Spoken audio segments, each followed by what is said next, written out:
Tere tulemast Argipäeva pooltundi. Vabandan tänase veidikese hilinemise eest, ootamatuseid tuleb ikka vahepeal ette. Mina olen Margarita, olen raamatupidaja, ettevõtja ja ka alustavate ettevõtjate konsultant. Ja meil on täna saates külaliseks Suusi-Ann Palmre, kes on ettevõtja ja igapäevaselt töötab personaaltreeneri ja treenerina. Tere, Suusi-Ann! Tervitus!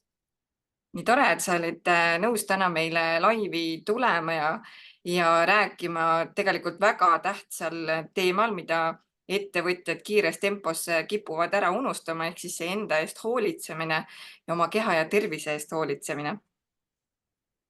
Just. Kui kaua sina oled nüüd tänaseks ettevõtja olnud juba? Firma Fitnessi asutasin ma umbes 8 aastat tagasi. Nii et 8 aastat. Juba pikaajalise kogemusega ettevõtja, nii et kindlasti täitsa tuttav teema, et mis probleemid ettevõtjad võivad puudutada. Täpselt nii. Aga mis sind üldse ettevõtluseni viis, et kas sa alustasidki kohe treenerina või kuidas sa ettevõtluse juurde jõudsid? Ma treenerina olen töötanud alates aastast 2013. Aga ettevõtluseni jõudsin ma läbi selle, et aastatel 2015-16 töötasin ma Saksamaal personaaltreenerina privaatstuudios, kus viisin läbi personaaltreeninguid eelkõige inimestele, kellel olid liikuvusprobleemid, seljavalud ja ma olin treener, kelle juurde nad tulid, kui nad olid just füsio juurest tulnud, kes oli kõndima õppinud, oma uue kunstliigesega harjunud ja siis tahtsid oma treeningut järgmisele tasemele viia. Ja samal ajal viisin ma kontoritreeninguid ja tootmisvõimlemisi läbi suurettevõttes Bosch. Et Bosch nägi, et on mingisugune energiline personaaltreener neil seal ühes stuudios ja küsisid, et kas nad saaksid mind välja koolitada, et nad soovivad oma töötajate ellu särtsu tuua, kui ma saan niiviisi öelda. Ja ma jätkasin, tegin seda ja pärast 2 aastat ma avastasin, et Eesti ettevõtetes ei pakuta sellist teenust nagu kontoritreeningud ettevõttes. Ma mõtlesin, et okei, et äkki ma proovin, tulen tagasi, hakkan sellist asja Eesti ettevõtetes pakkuma. Kui läheb hästi, tore, kui läheb halvasti, ma lähen tagasi Saksamaale. Ja nüüd 8 aastat hiljem ei ole olnud põhjust tagasi minna. Ja ettevõtte on kasvanud palju suuremaks kui lihtsalt kontoritreeningute läbi viia. Väga põnev, mis see kontoritreeningu läbiviimine üldse endast kujutab, et kas sa käid siis näiteks koha peal tegemas mingeid liikumisharjutusi kontoritöötajatele või mis see täpsemalt on? Täpselt, see näebki selline välja, et kas mina või siis mõni minu tiimiliige läheb ettevõttesse koha peale koos treeningvahenditega. Üldjuhul me kasutame kummilinte, aga meil on ka muid põnevaid vahendeid. Ja kõige standardsem on minna 15 minutiks. Me läheme ettevõttesse koha peale, ütleme inimestele tervitus, me oleme siin. Ja siis inimesed tõusevad oma laudade tagant püsti, sest ainukene, mis neil tegelikult vaja on ruumi, et saaksid panna käed igale poole ja palju ruumi tegelikult ei olegi vaja. Ja siis me teeme erinevaid harjutusi, mis toovad meid, mulle meeldib öelda, väikese dinosaurusosendist päris inimeste maailma. Nii et me teeme hästi palju harjutusi, mis on mõeldud just siia tahapoole, sellepärast et arvutiga töö on hästi palju selline ettepoole ja üleüldiselt kõik tegevused, mida me teeme päeva jooksul, olgu nõude pesemine ja muud asja, me teeme ettepoole. Seega tuleme meie, me aitame avada enda rinkere, teha harjutusi seljale ja kõik, mis me teeme, ennetab ja parandab seljavalusid. Aga samuti tõstame tuju, räägime toredat juttu, viskame nalja ja kõik lähevad palju parema tujuga tööle tagasi. Nii äge, kusjuures ma ei olegi kuulnud, et sellist teenust pakutakse ja see on väga äge, et sellist võimalust üldse luuakse tööandjatele, ütleme siis ettevõtte töötajatele. Kas sinu ettevõttel on ka mingi kindel piirkond, kus sa sellist teenust osutad või on seda võimalik ka üle-eestiliselt saada eri piirkondades? Ja põhimõtteliselt on üle Eesti, et muidugi enamik ettevõtted, kes meiega koostööd teevad, asuvad Harjumaal, aga meil on ka ettevõtteid Tartust Pärnust ja Kohilast. Nii et need on põhipiirkonnad, kus me praegu tegutseme. Nii et kui on keegi ka väljaspool, siis julgelt võib ühendust võtta. Ja nii tore, et selline võimalus on ja tegelikult tööandjate poolest ka ainult kiitus neile, et nad sellist võimalust oma töötajatele pakuvad, et päeval siis tõesti teha niisuguseid virgutusvõimlemisharjutusi, et natukene nii-öelda turgutada. See kindlasti aitab ju energiataset ka üleval hoida ja tööviljakust. Absoluutselt. Väga lahe. Täpselt nii. Ja, et ma selle energia tõstmise koha peale mainin ühte tagasisidet, mida ma olen hästi palju kuulnud, on see, et kontoritöötajatel pärast lõunapausi tekib see hetk, kus nad on rammestunud, nad ei jaksa midagi teha ja mõte on ära. Ja meil on hästi palju ettevõtteid, kes on just selleks trenni ajaks valinud selle pärast lõunapausi aja ja inimesed on öelnud, et nendel see rammestus on nagu nii palju väiksem ja kui nad tulevad lõunapausilt tagasi, teevad meiega selle rõõmu ja nalja teevad ära, on neil palju parem kohe tagasi tööle minna. Ja eks kindlasti üks asi viib teiseni ka, et kui ongi ettevõte, kes soosib nii-öelda seda, et töötajad oleks energilisemad, siis töötajate poolt ka kindlasti, et kui nad juba teevad sellist võimlemist ja trenni, siis võib-olla teevad ka paremaid toitumise valikuid, mis võib-olla ei mõjugi veresuhkrule nii halvasti, et tekiks kohe vajadus nii-öelda lõunauneks peale lõunapausi. Ja täpselt, et füüsiline liikumine tõesti esiteks edendab vaimset tervist ja parandab erinevaid harjumusi ka, olgu selleks siis toitumisharjumus ja mingid muud harjumused. Nii et produktiivsus on neil kindlasti kõvasti tõusnud ja energiatasemed ka.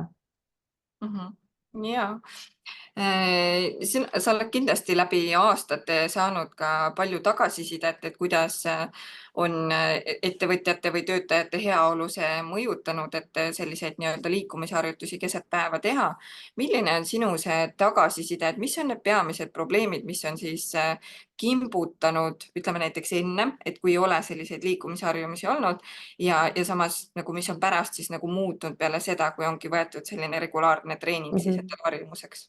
Ja ma tegin uurimuse sellest.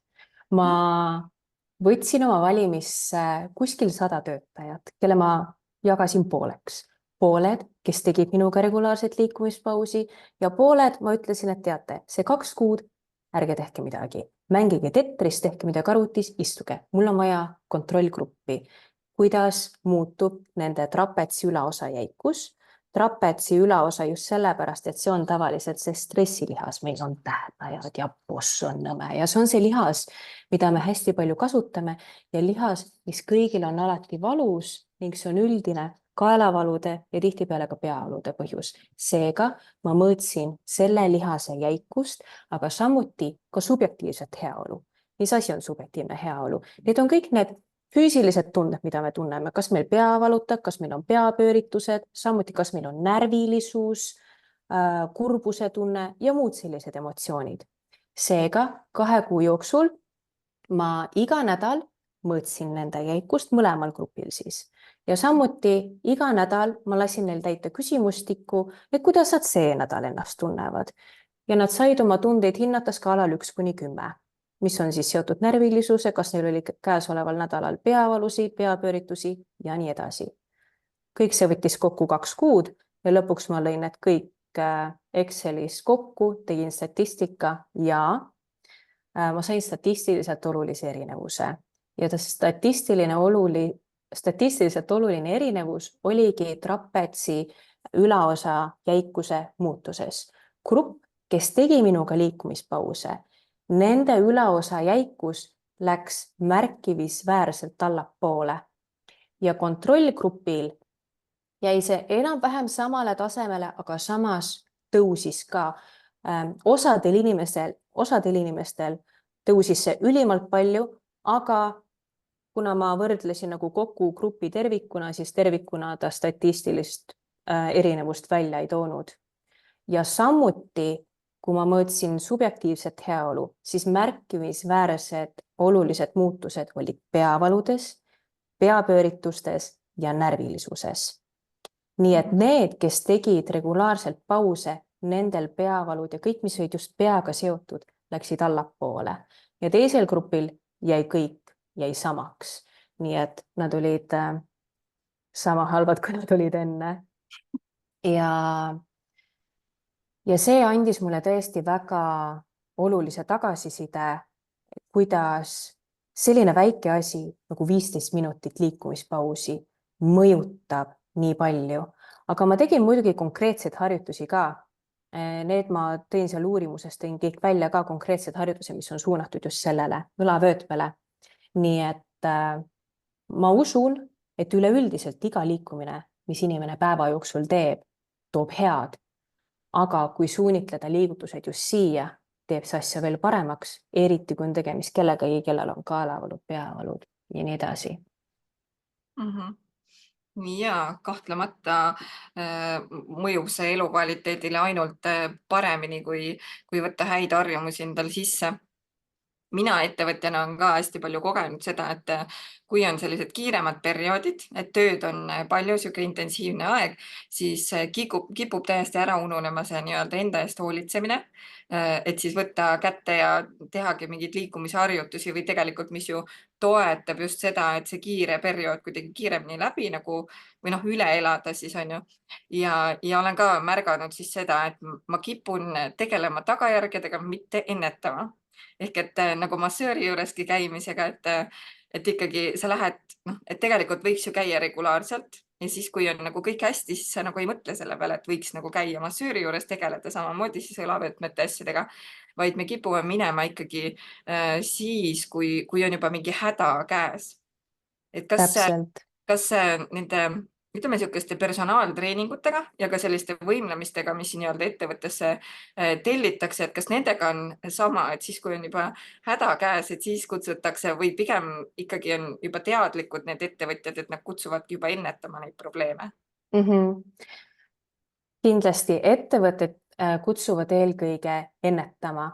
Ma usun, et ettevõtted tahavad olla sellised, kellel on neid motivatsioonipaketti vaata pakkuda, sest tänapäeval ju töötajad ei vali ainult palga järgi, vaid nad valivad ka kõikide muude hüvede järgi, mida ettevõttel pakkuda on.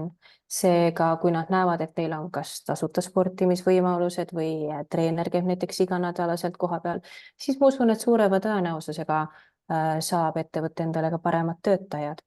Nii et eelkõige nad tegelevad jah ennetamisega.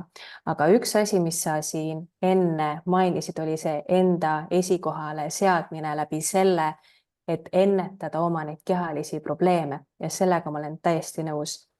Ma olen küsinud erinevate inimeste käest, kes mulle personaaltreeni tulevad. Kui nad tulevad esimest korda minu juurde, siis ma küsin, et miks nad tahavad hakata jõusaalis treenima. Siis nende vastus võib sind šokeerida. Nad ei soovi saada kulturistideks ega joosta maratoni.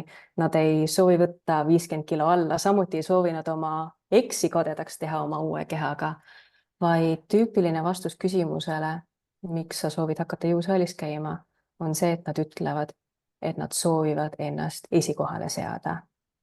Nii et läbi enda esikohale seadmise me hakkamegi kõike ennetama ja kindlasti ennetamine on palju lihtsam kui tagajärgede tegelemine. Aga samas ma tahan ka kõigile kuulajatele meelde tuletada, kui tagajärjed on juba kätte jõudnud, ei tähenda, et nendega ikkagi tegelema ei peaks.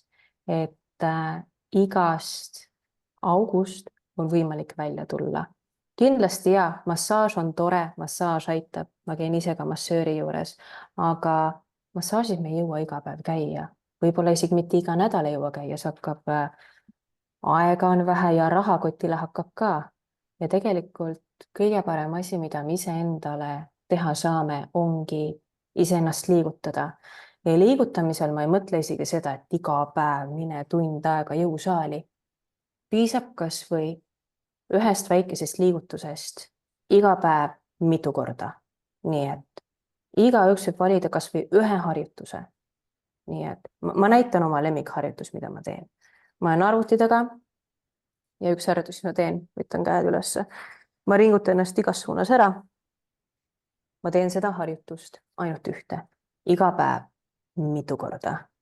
Ja see harjutus viib õlad taha, paneb selja liikuma. Siis kõige rohkem, nagu ma enne mainisin, meil on vaja neid tahapoole harjutusi, just tahapoole.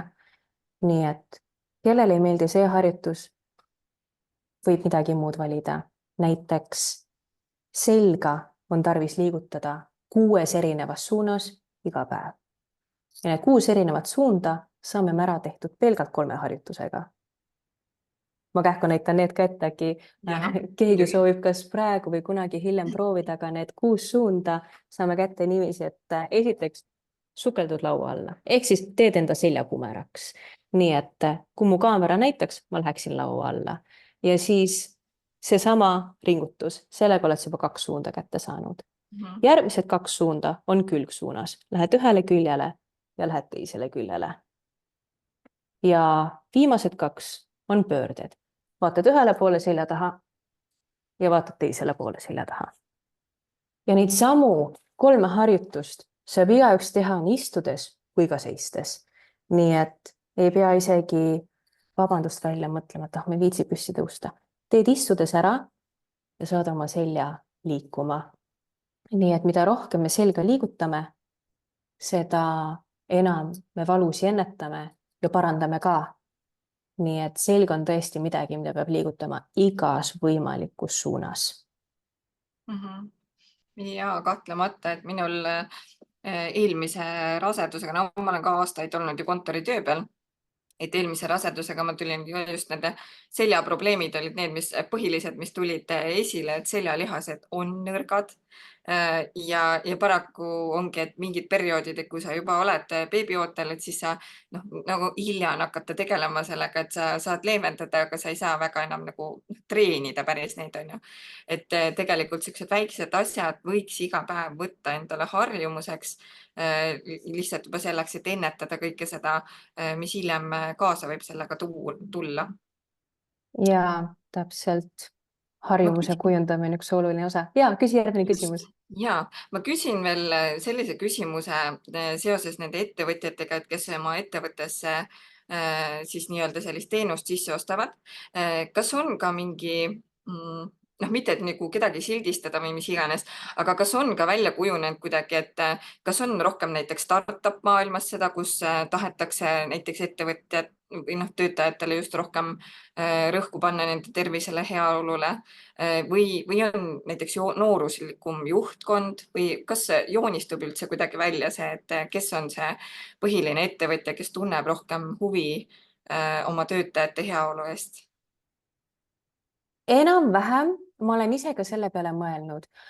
Milline see juht täpselt ongi keegi, kes ei ole ignorantne. Et keegi, kes teab, et töötajate eest hoolitsemine ei too kasu mitte ainult töötajatele, vaid tervele ettevõttele. Ning enamik ettevõtteid meil on tootmisettevõtted. Ja esimesena võib muidugi tunduda, et mis asja tootmisettevõtted, seal on nagu nii tegemist ju füüsilise tööga, inimesed seisavad püsti ja liigutavad ennast. Jah, nii see on. Aga kehale kõige kahjulikumad asjad 2 tükki. Ühetaolised asendid ja ühetaolised liigutused. Ja kui me mõtleme tootmistöö peale, seal on ainult ühetaoline liigutus, olenevalt siis tööst. Aga kas sa tõstad midagi kogu aeg ühtemoodi, liigud kogu aeg küljed küljel ühtemoodi või sa teed paraku seda ühetaolist liigutust. Ja selleks, et oma keha säästa, selleks, et üldse olla võimeline seda füüsilist tööd tegema, tuleb teha hoopis vastupidiseid liigutusi, harjutusi, mis treenivad vastandlihaseid ja aitavad luua kehas rohkem balanssi kõigele sellele. Nii et need tööandjad, kes on sellest aru saanud, et kui ei hoolitseta töötaja tervise eest, siis lõpuks ei ole neil töötajad ka. Nii et mul on väga hea meel, et on väga palju tööandjaid, kes saavad aru, et see ei ole mitte ainult mingi fun and games, mida me teeme, vaid päriselt me aitame tööandjatel kauem seda töötajat hoida, et töötaja oleks terve ja et ta päriselt kestaks. Ja kontoritöötajatel on samamoodi, kontoritöötajatel on pigem tegemist ühetaolise asendiga, milleks on istumine, aga ka kontoritööl on ühetaolisi liigutusi, milleks on klaviatuurilt trükkimine, hiirega liikumine. jah, me ei saa neid liigutusi ära võtta, meil on vaja neid ometi kasutada. Seega ma ei ütle, et need on halvad või valed liigutused. Küll aga me saame nii palju muid asju oma ellu tuua, et kõike seda kahju neutraliseerida. Jällegi läbi erinevate harjutuste ja erinevate liikumiste, olgu selleks erinevad venitused. Näiteks kõige lihtsam venitus, mida ma saan kas või kohe siin ekraani ees näidata, on see, et sa paned käed kokku, tõstad küünakid kõrgele ja sedasama asendit hoides proovid õlad all hoida. Jätkad õlgade all hoidmist ja viid sõrmed siit alla. Ja osad inimesed, nendel, kellel on väga pinges küünarvarelihased, nendel on juba valus. See on okei, kõik ei pea võib-olla sõrmi täpselt otsemaa suunas saama, aga vaikselt niiviisi rullides natukene alla, natukene ülesse, saad sa selle venituse juba kätte ja see võib olla kas või üks harjutus, mida sa teed iga päev, kas või mingi 2-3 korda, et muudkui parandada seda liikuvust. Ja tüüpiline probleem, mida ma olen arvutiga töötajate puhul kuulanud, on see karpaaltunneli sündroom, et kõigil on mingid valud siin ja nii, et selleks, et seda parandada või ennetada, ongi tarvis tegeleda nende lihastega, milleks on erinevad venitused, erinevad harjutused. Ma näitaksin nii palju, aga ma ei tea, kas mul on ruumi üks ülihea harjutus. Ma näitan tegelikult küljega, mis on näidata, on see, et sa sirutad käed ette, tõmbad tugevasti sõrmi enda poole ja siis keerad alla, tood ülesse ja teed sellist mustrit. Võib-olla praegu kiiruga ei jõua jälgida, aga kui te järele vaatate, siis te saate nagu aeglaselt seda joont tõmmata, vaadata, kuidas need käed liiguvad. Kui ma seda harjutust laivis teen, siis inimesed, kuidas need käed liiguvad, aga õnneks te saate järele vaadata. Nii et oluline selle juures on lihtsalt õlgade all hoidmine ja sõrmed enda poole tõmbamine. Ja kui teha kas või 3 kordust, aga see õigesti, siis sa juba tunned, et käed väsivad ära. Ja see on okei. Me ei pea ühtegi harjutust tegema 15-20 korda. Teed 2 korda, tunned väsid ära, kõik on okei, lähed eluga edasi ja siis mingi hetk tunni aja pärast teed jälle. Nii et väikesed sutsakad iga päev kogu aeg, see on see, mis lõpuks aitab. Ja selliste harjutuste puhul ongi see kvaliteet olulisem kui kvantiteet. Absoluutselt ja samuti on jõusaalitreeninguga ka, et kui sa käid niisama mingit hantlit vehkimas, mitte midagi ei juhtu. Aga kui sa viid mõtte sellele lihasele, millega sa töötad, mõtled õlalihase peale, surud käe ülesse, piisab 2 korda, sest juba lihas põleb ja juba lihas kasvab. Ja ettevõtjatena meil kipub ikkagi nii olema, et me rööprähkleme, teeme erinevaid asju, on ju. Kas sul on mingi oma isiklik lemmik ka, et muidugi sa tegeledki nagunii selle valdkonnaga, mis on sulle südamelähedane, aga kumba sa näiteks ise eelistad, kas sulle meeldib pigem personaaltreeninguid teha näiteks või sulle meeldibki just käia ettevõtetes, et mis see sinu isiklik lemmik on, mis sa tunned, millest sa ei oleks üldse valmis ise loobuma? See on väga hea küsimus. See kõlab umbes nagu, et kumba last sa rohkem armastad. Ma armastan neid mõlemaid võrdselt, ausalt ka. Aga minu jaoks on balanss oluline elus. Ma leian, et kui mul oleks iga päev ainult kontoritreeningud, siis ma väsiks nendest ära. Kui mul oleks iga päev ainult personaaltreeningud, ilmselt väsiks nendest ära. Nii et ma olengi oma elus loonud sellise balansi, et mul on tiim firma fitnessis ja mul on tiim jõusaalis. Nii et mul on omad kas mingid lemmikud päevad või mingid lemmikud kliendid, kelle juures ma käin firma fitnessi tegemas ja ülejäänud mul tiim käib neid treeninguid tegemas ja samuti jõusaalis mul on mingisugused omad kliendid, omad päevad, millal ma olen ja siis mingitel teistel päevadel teiste klientide eest hoolitseb samuti minu tiim. Nii et ma olen sellise balansi loonud, et ma ei saa kumbagi eelistada, mõlemad meeldivad mulle. Muidugi, väga hea vastus. Aga meie grupis on põhiliselt enamus on üksikettevõtjad, väikeettevõtjad, kellel ongi võib-olla meeskonnas nemad ise, võib-olla 1-2 töötajat. Ja need, kes me oleme üksinda põhiliselt, siis ei ole kedagi teist, kes nii-öelda pitsutaks vahepeal või tuletaks meelde, et kuule, liigutame nüüd või teeme sirutuspausi või et läheks kas või jalutaks teise tuppa, räägiks kellegagi juttu ja siis hiljem istuks tagasi oma laua taha. Anna meile soovitusi ettevõtjatele, kuidas siis oma tööellu tuua rohkem seda energiat ja särtsu ja eriti veel, kui sa oledki üksinda, et kuidas nagu endale meelde tuletada neid või pisikesi harjumusi luua. No esimene, kõige lihtsam vastus, kes ei viitsi üleüldse mingit teooriat enda ellu tuua, on see, et pane endale äratuskell helisema. See, kui äratuskell heliseb, siis sa teed pausi. Küll aga see ei ole pikaajaline lahendus. Kuidas ma ise selle probleemi enda jaoks lahendasin, oli see, et ma seadsin endale eesmärgi. Minu eesmärgiks on teha pause töö jooksul, et endast hoolitseda. See on minu eesmärk. Okei, kuidas ma jõuan selle eesmärgini? Ja siin hakkab see harjumuse kujundamise loogika pihta. Esimene asi, ma pööran selle oma eesmärgi ümber ja ma küsin hoopis endalt küsimuse, kelleks ma saada tahan. Ma tahan saada produktiivsemaks inimeseks ja produktiivsuse all ma ei mõtle mitte ainult seda, et ma suudan rohkem tulemusi tuua, produktiivse all ma mõtlen ka seda, et ma olen hea tervislikult, minu mõte liigub hästi ja ma performin oma maksimaalses ulatuses. Nii et ma soovin saada produktiivseks. Seejärel ma mõtlen sellele, mis on see üks väike tegevus, mis viib mind minu eesmärgile lähemale. Ja see üks väike tegevus, mille ma enda jaoks läbi mõtlesin, on see, et ma teen ühe harjutuse, sellesama, mis ma näitasin, mingi 3 korda päevas ja ma ehitan selle oma juba olemasoleva harjumuse külge. Näiteks iga kord, kui ma arvutisse istun ja ma istun arvutisse mitu korda päevas, ma tulen hommikul, siis ma ei tea, vahepeal, ütle näiteks ma käin võtan vett, ma käin vetsus, aga iga kord, kui ma istun arvutisse, tulen arvuti taha, siis ma teen selle harjutuse.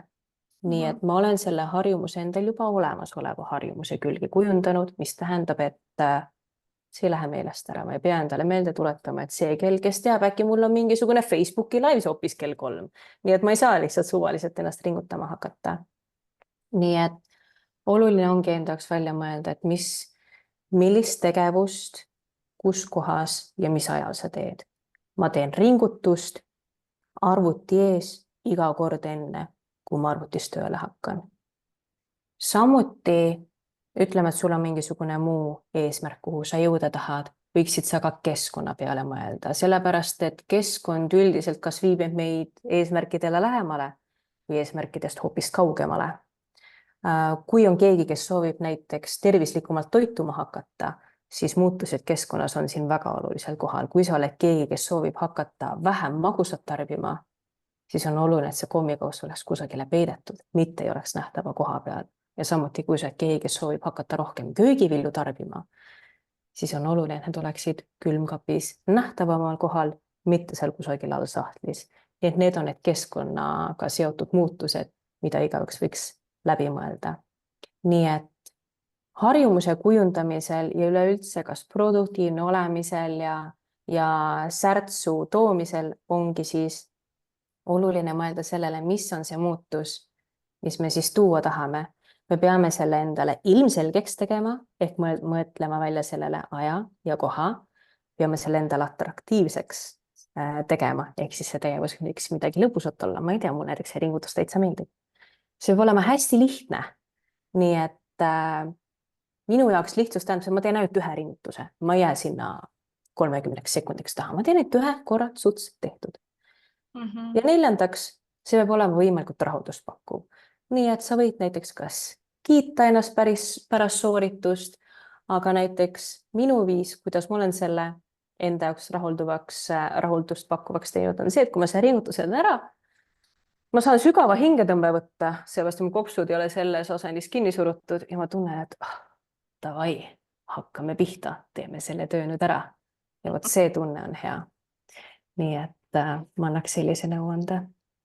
väga hea soovitus, ma arvan, et ma võtan ka selle sellisel kujul endale harjumuseks, et tõesti võimalikult lihtsaks see asi enda jaoks teha ja vahest ongi, kui väga kiire on, siis tundub isegi see 2 minutit nagu üüratult pikk aeg, et kuidas ma nüüd selle kätte võtan või kust ma selle aja leian. Et tegelikult tõesti see üks sirutus ära teha, no see on nii väike asi. Täpselt, isegi 2 minutit minu jaoks on liiga palju. Mis asja, 2 asja, ei ole, mis asja. Paar sekundit, tšah, tehtud, lähme päevaga edasi. Nii et need väikesed asjad, mis me teeme, pikas perspektiivis kumuleeruvad. Nii et sellepärast piisabki ühest väikesest asjast, aga kui sa teed seda pika aja jooksul mitu korda, siis see on nagu investeerimine. Paned natukene sisse, aga mida rohkem kordusi sul ajapikku tuleb, seda suurema tulu sa sellest lõpuks saad. Nii et võib-olla tüüpiline viga, mida enamik teevad, on see, et see on nii raske ja see võtab nii palju aega ja kõik muud asjad, aga tegelikult ei ole palju vaja. Väike asi, sekund, ja investeeri pigem, et sa teed midagi konstantselt. Harjumuse kujundamisega tihtipeale öeldakse ka, et sul läheb 21 päeva aega, et seda harjumust kujundada. Ei lähe 21 päeva. Oluline on korduste arvud. Kui sa teed mingit tegevust iga päev mitu korda, siis tegelikult see harjumus võib kujuneda juba palju lühema ajaga. Olenevalt tegevuses võib ka palju pikema ajaga kujuneda. Nii et see 21 päeva unustage ära, oluline on korduste arv ja väga suureks määraks on ka iseloom. Nii et teeme kordusi ja küll need harjumused kujunevad. Alguses on raske, aga pärast see läheb automaatseks. Nagu autoga sõitmine. Alguses me ei osanud tagurdada parkimiskohale. Nüüd aga see tuleb palju lihtsamini välja. See on samuti harjumus, me oleme endale kujundanud. Ja just. Kas sul on mõnda soovitust ka, et kui on, tunned, et sul on sellist kiiret energiataset vaja järsku tekitada, et näiteks oletame, ongi sihuke päev, kus sa oled mega väsinud ja siis sul on vaja, kas või seesama, et sul on vaja laivi tulla ja sa tunned, et sul energiat üldse ei ole. Et millist harjutust siis võiks teha, mis kohe annab siukse mõnusa energia boost'i, et nüüd ma olen särtsu täis ja nüüd ma teen selle ära. Ma teen sellist asja, et ma tõusen püsti ja ma teen koha peal kergeid hüppeid. Vaata, see on nagu, niiviisi hakkan hüppama. Iga inimese jaoks võib erinev olla. Ma olen teinud ka lihtsalt mingit ringutust. Ma tean, et mehed teevad kätekõverdusi, 10 kätekõverdust ja et siis on kohe enesekindlust on ka rohkem.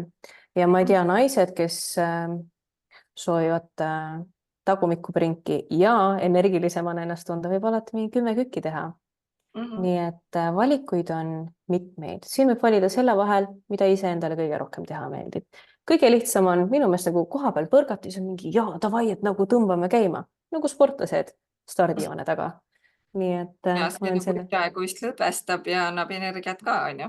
Ja täpselt. Tõstab natukene südamelöögi sagedust, mille tõttu me tunnemegi, et davai, et nüüd võiks nagu midagi teha. Ja ma küsin viimase küsimuse veel su käest.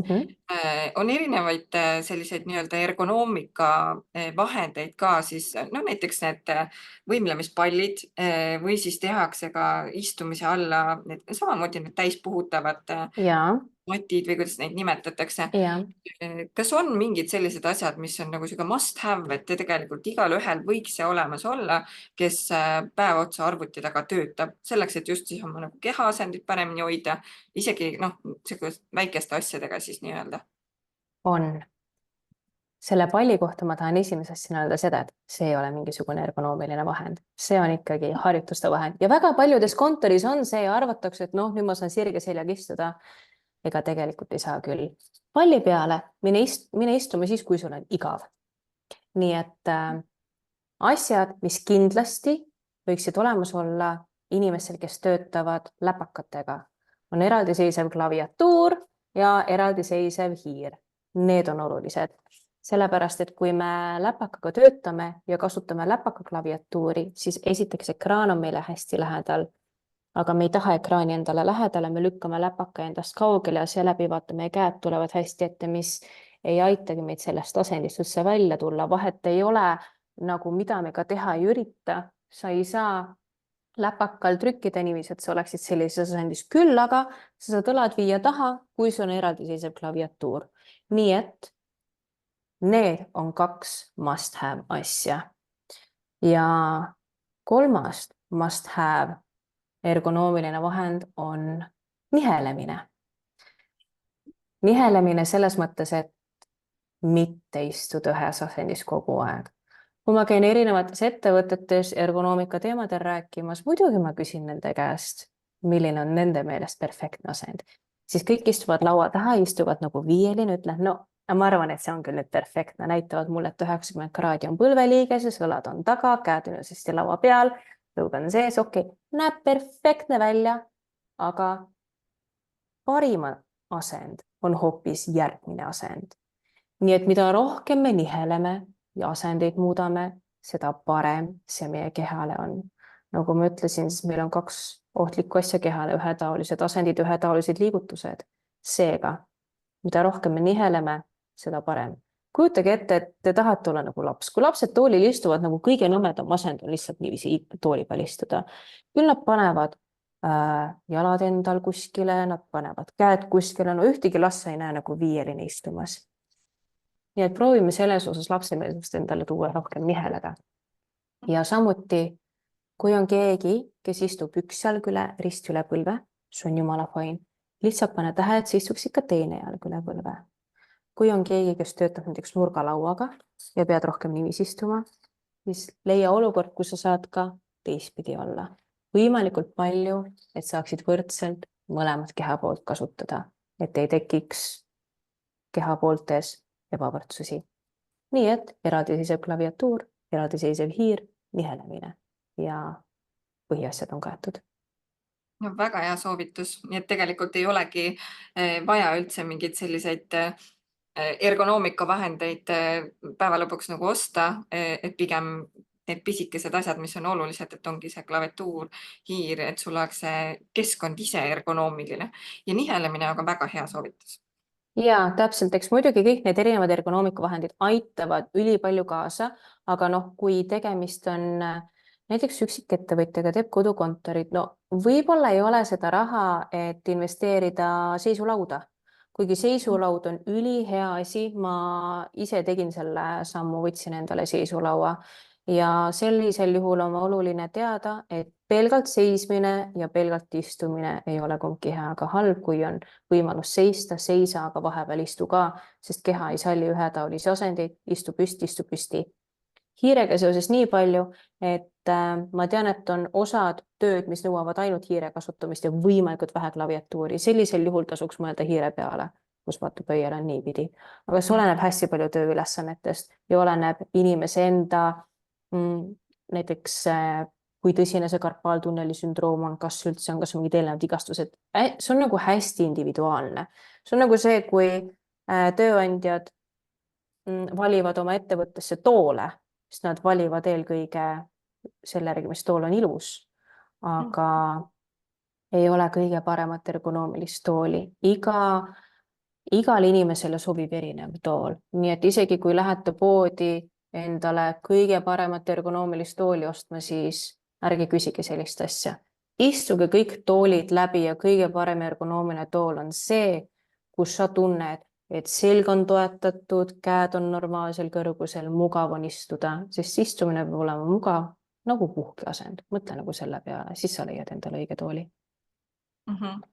Ja see on väga hea tähelepanek, et toolist tegelikult saab ka väga palju alguse ja hästi palju ma näen ka tegelikult seda, et tooli ostetaksegi välimuse järgi, no eriti naiste puhul on just naised ikkagi nagu vaatavad silmadega, et mehed on rohkem need, kes on nagu praktilise poole vaatajad ja kipub nii olema jah, et vaadatakse seda võimalikult ilusat, stiilset ja maitsekat tooli, aga ei hinnata üldse seda, kas see tool ka ergonoomiline ja kuidagi üldse kehale hea on. Täpselt, et võib-olla aitab see nagu muuta, et kui sa istud oma ilusa ergonoomilise tooli peal, siis tegelikult see, kellega sa kaameras oled, ta ei näe, kui ilus see on. Küll aga mida ta näeb, on see ebamugavus sinu silmis, kui sa selle tooli peal istud. Nii et vali endale mugav, siis võib-olla on parem ka videokohtumisi või üleüldse kohtumisi teha. Ja, no mingite asjade puhul ma olen täheldanud, et inimesed ei märka enam neid asju, et kas nad on mugavad või ei ole mugavad, et näiteks kasvõi seesama läpakas töötamine, et mina olen harjunud töötama suurema kuvariga, sest noh, mul on nagu mugavam, kui mul on mitu asja korraga ekraani peal on ja ma saan paremini navigeerida, korraga rohkem asju nii-öelda ära teha ja mina ei suuda absoluutselt läpakast tööd teha ja mina ei saa aru, kuidas inimesed sellega töötavad, et esiteks sa vaatad alla, see ekraan on nii pisike ja see on minu jaoks täiesti müstika ja siis samamoodi, et kui ma küsin, et kuidas need ise saavad nagu seal hakkama, siis nemad ütlevad, et neil on väga hästi, et nad on nii harjunud ja neil on nagu väga mugav, et nad ei tunne näiteks seda, et see näiteks suurem ekraan kuidagi nagu kasulikum või parem neil oleks. täpselt, et senikaua, kuni sa õiget šampanjat joonud ei ole, siis on Prosecco jumala okei tegelikult. nii et Väga hästi öeldud.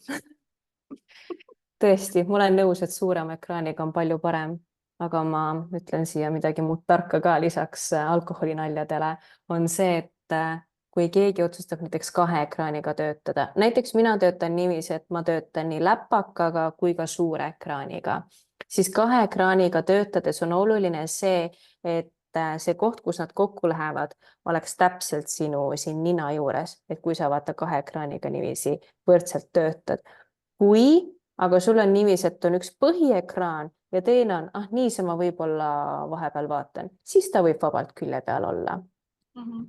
Nii et vastavalt sellele pange oma need ekraanid ka paika ning ja proovige seda õiget šampanjat ka, et äkki tasub see suurem ekraan ka kõrvale võtta. Ja just ja tihtipeale need suured ekraanid ei ole ka nii kallid, nagu arvatakse, et ei taha osta, sest et see maksab liiga palju, et tegelikult ei ole ja siit ka hea see säästunipp, et alati ei pea uusi asju ostma, et võib-olla järelturult saate kordades parema hinnaga ja lõpuks sinu keha tänab sind selle eest, et sa oled teinud talle paremad valikud. Ja absoluutselt, järelturul meil on päris palju normaalseid asju saada, inimesed kogu aeg kolivad minema ja mina küll näen siin jumala normaalseid asju müüakse kommiraha eest, nii et Just. Super, aga aitäh sulle, Suusi-Jan, et sa tulid täna meile rääkima. Ma loodan, et meie kuulajad panid nii mõnegi hea mõtte endale kõrva taha ja võtavad need ka igapäevaseks harjumuseks endale. Ja kindlasti soovitan ka neid harjutusi järgi vaadata. Ma ise kindlasti vaatan, kuidas täpsemalt neid teha ja see käteharjutus oli muidugi eriti põnev, millest esialgu kohe ei saanud üldse aru, et kuidas seda tegema. ja täpselt. Ja kui on soov saada rohkem harjutuste ideid, ma panen neid Firma Fitnessi Facebooki ja YouTube'i panen ka. nii et visake pilk peale ja vaadake, äkki leiate selle ühe harjutuse, mida võiks hakata iga päev tegema. Ja just, ja kui keegi tundis ära, et tema ettevõttesse oleks just vaja sellist inimest, kes tuleb kas või korra nädalaski virgutusharjutusi tegema endale või töötajatele, siis Suusi-Jan on alati valmis tulema. just nii. Super, aga aitäh sulle ja aitäh kõikidele kuulajatele ja soovin teile ilusat reedet. kõike Tšau. head.